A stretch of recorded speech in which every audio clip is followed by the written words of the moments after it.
Good morning, everybody. It's Randy with Carchaeology, and Bessie and I are going to go out and play today. We are on our way to the Fallbrook Car Show. This is an event here locally that's been going on for many, many years, and it is a fantastic variety of cars. So let's roll.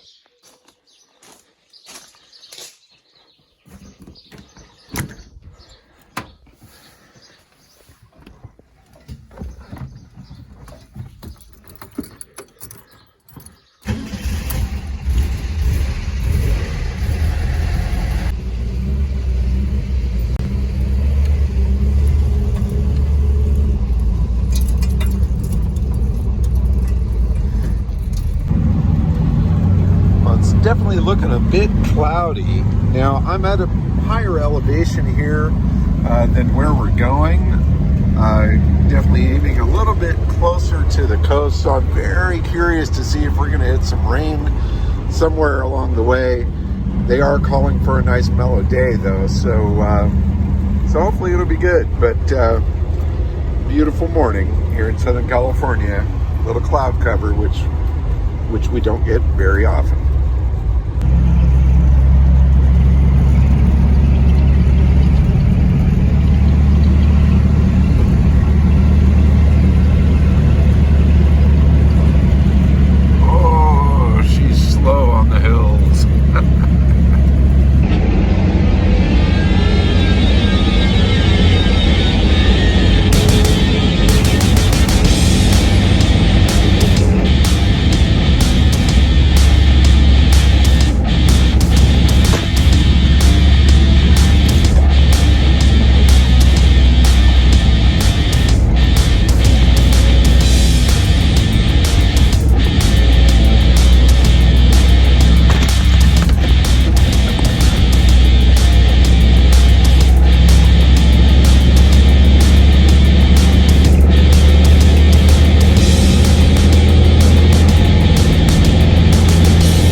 So I'm going to meet up with my brother down here right off the 15 freeway in Temecula, right underneath the giant flag, which I absolutely love this flag. It is the biggest, craziest, most beautiful thing. The way that it waves out here is quite awesome. Oh, and it looks like there's some other interesting cars in the area as well.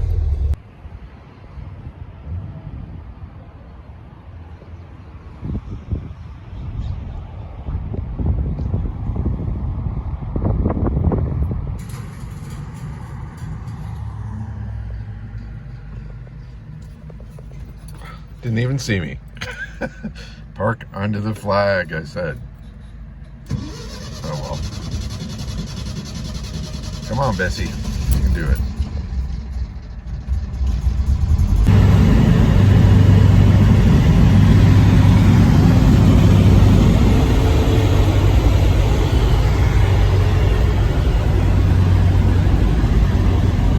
So our destination was Bates Nut Farm in Valley Center, California for the Fallbrook Vintage Car Show.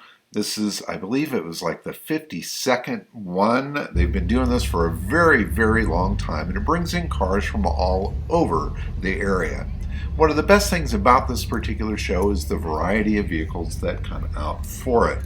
It's always fun to wander the aisles and see what shows up, because there is absolutely something for everybody. Now, this is the first time that they have done this event out here at Bates Nut Farm. Normally it's closer to Fallbrook on a golf course there, but they chose to do it at a new venue that actually provides a lot more room. In fact, they were planning on about 350 cars for this event, and they ended up with, I believe, over 450 cars. So let's walk around through. I'll kind of show you some highlights. I've got some slides, some little videos of the different cars there, and I'll just kind of commentate on the stuff that I see. And as you can see, variety is the key. They don't park cars by type. Everything gets parked next to whatever car comes in front of it. And so that means as you wander around, you see everything everywhere.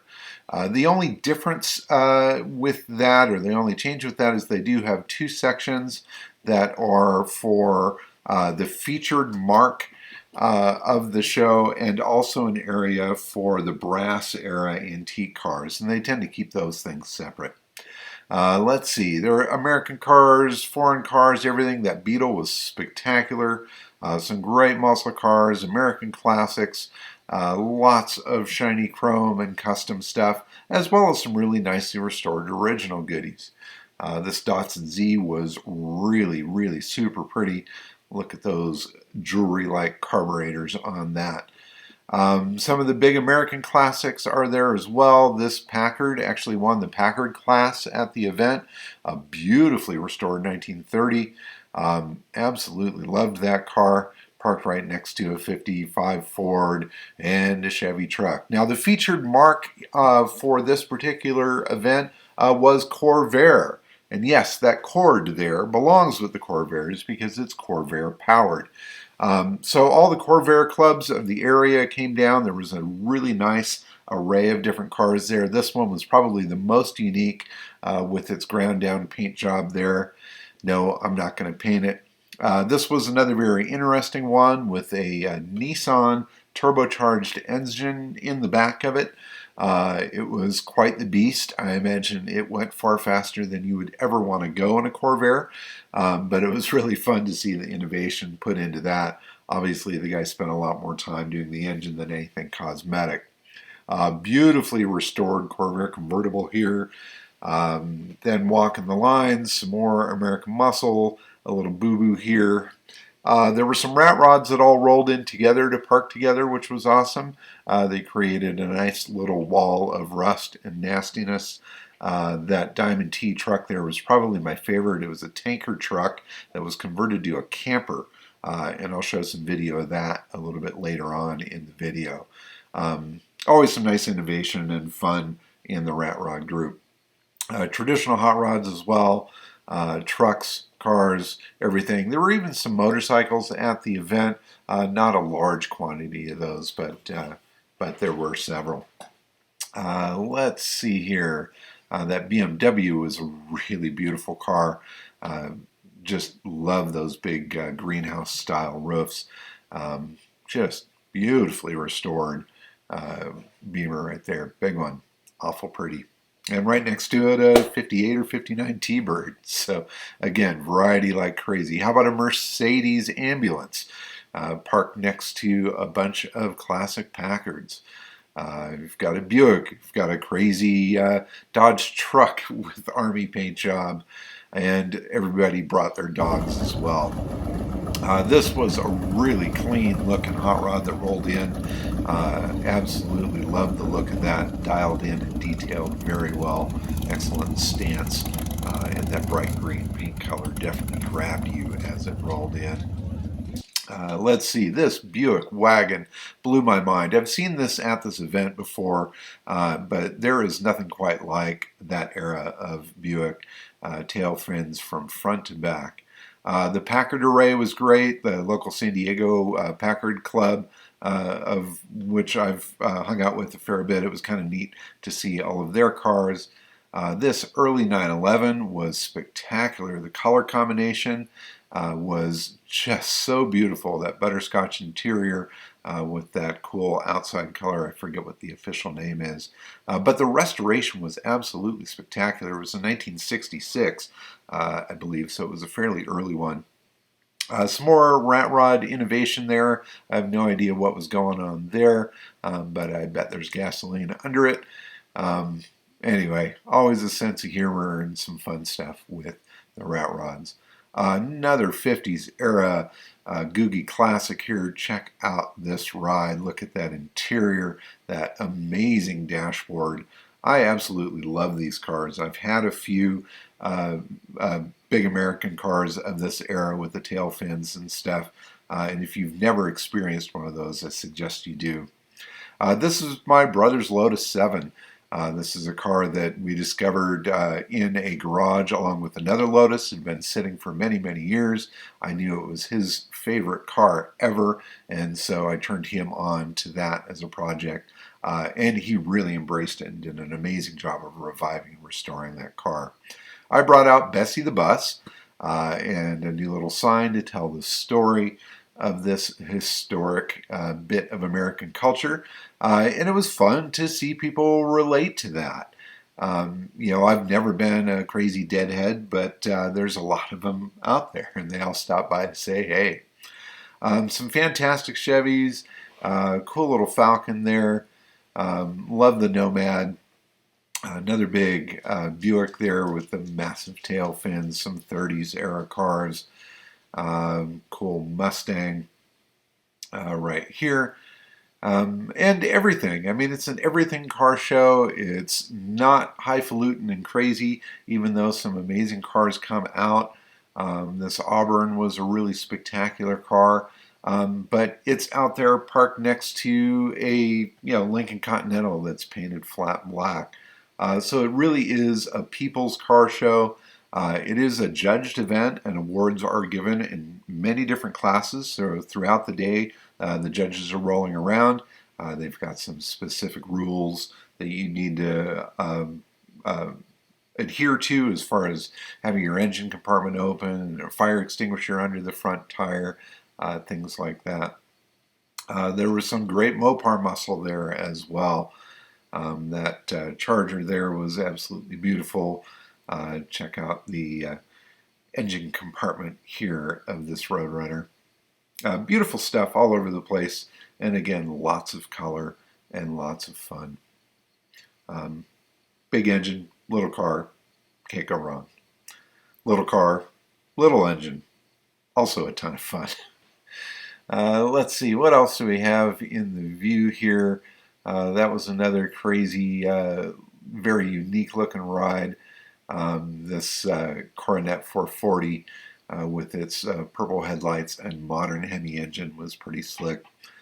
This crew cab truck is one that I've seen for many, many years. It's been in this particular family forever. I always recognize the little Tasmanian devil on the nose, and it still looks fantastic after all of these years. Really nice MGTF parked right next to a chop top lead sled Merc. Cool little Texaco themed Ford tow truck with emergency beacon on the top. Love the little tow rig thing set up in the back, although I don't think I would tow much more than this right there. Anyway, lots of fun people. Oh, here's that tanker with the back end turned into a camper. I hadn't noticed that until I got around the back side of it, but really, really super slick use of that old commercial vehicle. Really cool look to it. The interior was spectacular. That steering wheel is so cool. Really, really love that car. And of course, a more modern drivetrain in it, so it's something that you can actually get out, run, and drive. 5150 Rat Rods. I don't know if that's the club or the shop that built it. This Franklin was really cool to see. Amazing patina on this antique air-cooled machine there. There was also a Model T chassis there that would look like it was in the works. The simplicity of those cars is just spectacular. Let's see, Austin Healey T-Bird. Check out the engine compartment on this crazy jet age Thunderbird. Super, super clean and cool. This Jag was awful pretty, and stuffed inside is an American V8, so you can actually get to where you were going and hopefully get home, which seems to be a consistent problem with British cars, which I will display later on in the video. The brass era stuff is always awesome. There's some beautifully restored ones that come out, as well as some other ones that just have some nice patina. It's great to see these cars come out to an event These are near and dear to my heart. The more I get into classic cars, the more I really enjoy these early ones.